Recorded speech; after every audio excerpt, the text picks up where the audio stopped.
Good morning everyone. हम लोग पढ़ रहे थे कौन कौन से फैक्टर्स हैं जो श्वसन या रेस्पिरेशन की प्रक्रिया को प्रभावित करते हैं। पिछली क्लास में हमने पढ़ा था एक्सटर्नल या बाह्य कारक, जिसके अंदर था temperature, light, oxygen, carbon dioxide, mineral salts, organic substances, mechanical stimulations and injury. इसको हम डिस्कस कर चुके हैं। आज हम करेंगे discuss internal factors which affects the rate of respiration. Internal या आंतरिक कारक में सबसे पहला है प्रोटोप्लाज्मिक फैक्टर। देखो, प्रोटोप्लाज्म कोशिका का वो भाग होता है जो कि लिविंग होता है। एक कोशिका में 3 भाग होते हैं, सेल वॉल, प्रोटोप्लाज्म और वैक्यूल। इसमें से सेल वॉल और वैक्यूल नॉन लिविंग पार्ट है, जबकि प्रोटोप्लाज्म लिविंग पार्ट होता है कोशिका का, और यही सारी मेटाबॉलिक एक्टिविटीज़ चलती हैं। तो प्रोटोप्लाज्म बहुत इम्पॉर्टेंट है, और ये जो रेस्पिरेशन है ये लिविंग्स का प्रमुख कैरेक्टर है। तो प्रोटोप्लाज्म की 2 चीज़ें इम्पॉर्टेंट हैं। पहला है मात्रा और दूसरा है गुण। मात्रा की बात करें तो ऐसा देखा गया है कि प्रोटोप्लाज्म की जब मात्रा अच्छे से होती है जिन कोशिकाओं में, और वो किस में होती है, वो होती है यंग ग्रोइंग सेल्स या ऑर्गन्स। तो जो यंग सेल्स होती हैं उसमें प्रोटोप्लाज्म सघन होता है, डेंस होता है, और जब प्रोटोप्लाज्म सघन या डेंस होता है तो उनमें रेस्पिरेशन का जो रेट होता है वो तेज नोट किया गया है। जैसे जैसे कोशिका मैच्योर होती है उसमें वैक्यूल्स की संख्या भी बढ़ जाती है और वैक्यूल्स का आकार भी बढ़ जाता है। तो लार्ज वैक्यूल्स होंगे, इसका मतलब प्रोटोप्लाज्म कम हो गया है ना। तो फिर प्रोटोप्लाज्म कम होता है तो रेट स्लो हो जाता है, क्योंकि करने वाला तो प्रोटोप्लाज्म ही है। तो ये है मात्रा के बारे में। अगर कोई कोशिकाएं या पार्ट प्लांट का डॉर्मेंट होता है, डॉर्मेंट मतलब उसमें प्रसुप्तावस्था पाई जाती है या शुरू हो गई होती है, तो उनका रेस्पिरेशन रेट बहुत लो देखा गया साइंटिस्ट के द्वारा। तो ये मात्रा से आपको समझ में आ गया होगा प्रोटोप्लाज्म का इम्पॉर्टेंट कैरेक्टर। दूसरा है गुण। गुणों में आते हैं रेस्पिरेशन के एंजाइम्स, उस पर डिपेंड करेगा, क्योंकि जो हमने ग्लाइकोलिसिस पढ़ा या हमने क्रेब्स साइकिल पढ़ा वो कितनी तेजी से विद इन सेकेंड प्रक्रिया कंप्लीट होती है, जबकि अभी आप पढ़ रहे होंगे तो आपको डिफ़िकल्ट लग रहा होगा कि इसको कैसे लर्न करें रिएक्शंस को। तो ये जो रिएक्शंस खटाखट विद इन सेकेंड्स में जो हो जाती हैं ना, ये कौन करता है, ये एंजाइम्स करते हैं। तो रेस्पिरेशन एंजाइम्स के ऊपर डिपेंडेंट है, और जैसा एज है प्लांट की या प्रोटोप्लाज्म की जो मात्रा है उससे रेट प्रभावित होता है। जो नए पत्ते होते हैं, नई कलियां होती हैं, उसको हम आरक्यू में, गेनोंग रेस्पायरोमीटर में इसीलिए सेलेक्ट करते हैं क्योंकि उनमें रेस्पिरेशन तेज गति से होता है, जबकि मैच्योर और ओल्ड लीव्स में रेट स्लो देखा गया। तो ये हो गया फर्स्ट इम्पॉर्टेंट फैक्टर, जिसको आपको बिल्कुल भी स्किप नहीं करना है, बिल्कुल नहीं भूलना है। दूसरा जो है वो है हाइड्रेशन। हाइड्रेशन मतलब कोशिका में पानी की मात्रा। वाटर इम्पॉर्टेंट फैक्टर है। वाटर के बिना लाइफ की कल्पना नहीं की जा सकती है ना। तो वाटर नेसेसरी है for all metabolic activities of protoplasm. तो सफिशिएंट मात्रा में पानी नहीं होता है तो प्रोटोप्लाज्म में क्या हो जाता है, उसमें से पानी निकलकर जीव द्रव्य कुंचन हो जाता है। तो पानी अगर कम होगा, जिसको प्लाज्मोलिसिस भी बोलते हैं, तो फिर एक्टिविटी अच्छे से वो शो नहीं करेगा। जैसे हम जब बहुत ज़्यादा देर तक पानी नहीं पीते तो हम एग्जॉस्ट फील करते हैं, हम थक जाते हैं। और ये कहा गया है मेडिकल में कि जब आपका कभी भी सिर दर्द हो तो फर्स्ट मेडिसिन होनी चाहिए 1 full glass of water. 1 glass पानी आप पी लीजिए, आपका सिर दर्द गायब हो जाएगा। क्योंकि पानी की कमी जो है वो कोशिकाओं को अपना काम अच्छे से नहीं करने देती। तो पानी इम्पॉर्टेंट है। और पानी इम्पॉर्टेंट कैसे है रेस्पिरेशन के केस में? तो पहला पॉइंट है कि ये ट्रांसपोर्ट और एक्टिवेशन ऑफ एंजाइम्स में हेल्प करता है। एंजाइम्स के एक्टिवेशन में और ट्रांसपोर्टेशन में मदद करता, ले जाता है। एंजाइम हर जगह हर समय कोशिका में अवेलेबल हो जरूरी नहीं है। तो उसका और ऑन और ऑफ भी होते हैं। जैसे हम बिजली का बटन ऑन ऑफ करते हैं, लाइट आ गई चली गई, ऐसे एंजाइम्स ऑन और ऑफ होते हैं। तो एक्टिवेशन का मतलब है ऑन हो जाना। तो एंजाइम जब मैं पढ़ाती हूँ तो मैं कई बार बोलती हूँ अगर उसको एंजाइम मिल गया। मिल गया का क्या मतलब है? मिल गया मतलब वो एक्टिवेट हो गया। तो एक्टिवेशन के लिए पानी आवश्यक है, पहला पॉइंट। दूसरा है कि पानी जो है वो ऑक्सीजन डिफ्यूज़न में माध्यम का कार्य करता है। रेस्पिरेशन तभी होता है ना जब हर सेल को ऑक्सीजन मिले।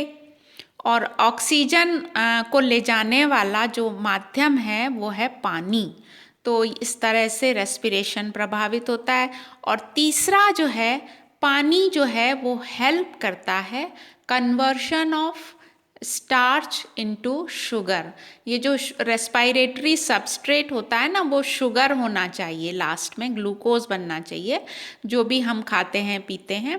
तो ये जो स्टार्च का शुगर में कन्वर्शन है उसके लिए पानी होना आवश्यक है।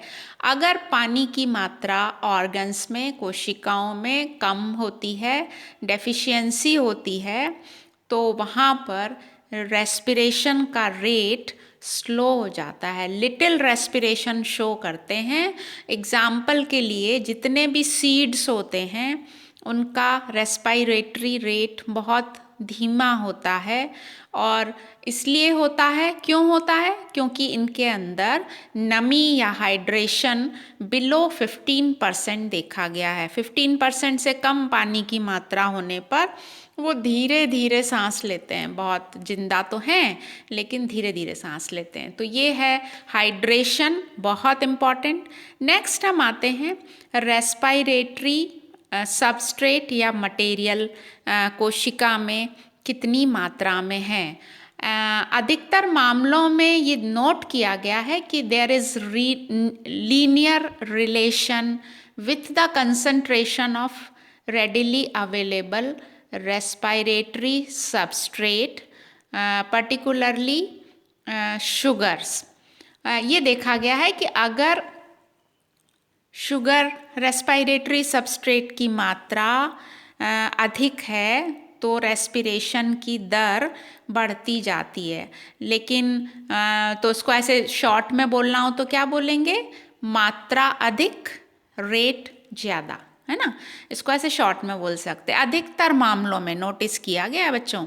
तो मात्रा रेस्पिरेटरी सबस्ट्रेट या मटेरियल की अधिक होती है तो रेट भी अधिक होता है। लेकिन एक शर्त है। शर्त क्या है? कि ये सीमा कारक नहीं होना चाहिए, लिमिटिंग फैक्टर नहीं होना चाहिए। लिमिटिंग फैक्टर हमने उसमें फोटोसिंथेसिस में पढ़ लिया है। तो सीमा कारक होना मतलब ऐसा होता है कि कभी कभी ऐसा नहीं है कि बहुत ज़्यादा रेस्पिरेटरी सबस्ट्रेट देते जाएं एक्सपेरिमेंट में रेट बढ़ता ही चला जाए, ऐसा नहीं होता है। तो सीमा कारक अगर नहीं है तो फिर इन नॉर्मल अधिकतर प्लांट्स में मात्रा अधिक होने से रेट ज़्यादा नोट किया गया है। अब हम आते हैं, एक एक्सपेरिमेंट साइंटिस्ट ने किया था। उन्होंने पत्तियों को तोड़ लिया, पत्तियों को डिटैच कर दिया पौधे से और फिर उसको शुगर सप्लाई दी तो रेस्पिरेशन उनका रेट ज़्यादा हो गया।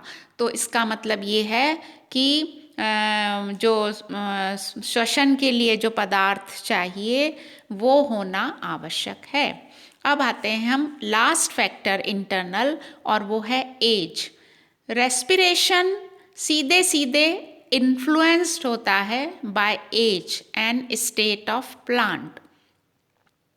पौधा किस अवस्था में है, पौधे की एज क्या है, वो श्वसन पर असर डालती है। जब पौधे में फ्रूट का डेवलपमेंट हो रहा हो तब रेस्पिरेशन अधिक देखा गया है। इसी के साथ साथ जब फल पक रहे होते हैं तब रेस्पिरेशन की मात्रा बढ़ जाती है, रेट बढ़ जाता है।